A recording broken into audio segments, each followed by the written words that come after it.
para todo mundo que a natureza é importante para a vida.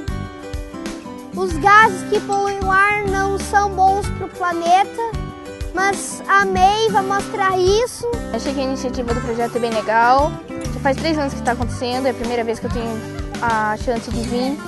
O lugar que eles mostram é legal, a iniciativa que eles têm é bem legal também. Eu achei divertido, aprendi bastante coisa. Bom, eu gostei muito da fábrica, a criação de plásticos, copos, isopores, que são reutilizados.